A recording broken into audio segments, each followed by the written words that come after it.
বাংলাদেশের ছাত্র জনতাকে বলছি, আপনারা এবং তোমরা যারা ইন্টারন্যাশনাল বিজনেস করতে চাও এবং বাইরে যেখানে ভালো অপরচুনিটি আছে সেখানে ইমিগ্রেশন করতে চাও, তোমাদের জানতে হবে তোমাদের ল্যান্ডস্কেপ, মানে তোমাদের কম্পিটিশন কি।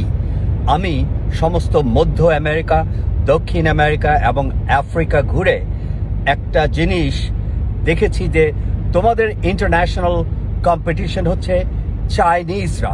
এটা বাংলাদেশে মানুষ বোঝে না। বাংলাদেশে অনেক সবসময় চাইনিজদের শুধু মনে করে যে খুবই ভালো। ইয়াস, চাইনিজরা ভালো, but also remember Chinese are your competition.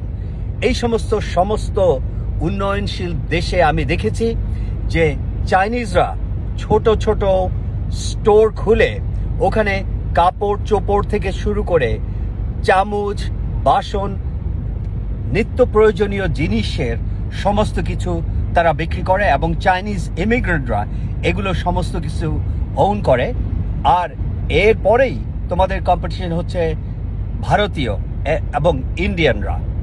এছাড়া Chinese food is very popular throughout western hemisphere.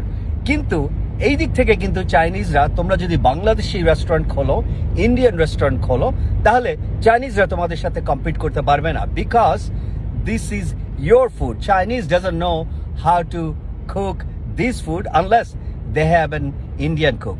R restaurant বিজনেসের আরেকটা সুবিধা হচ্ছে যে once you can open up a restaurant business, তুমি তোমার ফ্যামিলি এবং আত্মীয় স্বজন অথবা অন্য মানুষকেও যাদের এক্সপার্টিজ আছে তাদেরকে ইমিগ্রেশন নিয়ে যেতে পারবে অথবা তাদেরকে স্পন্সর করতে পারবে।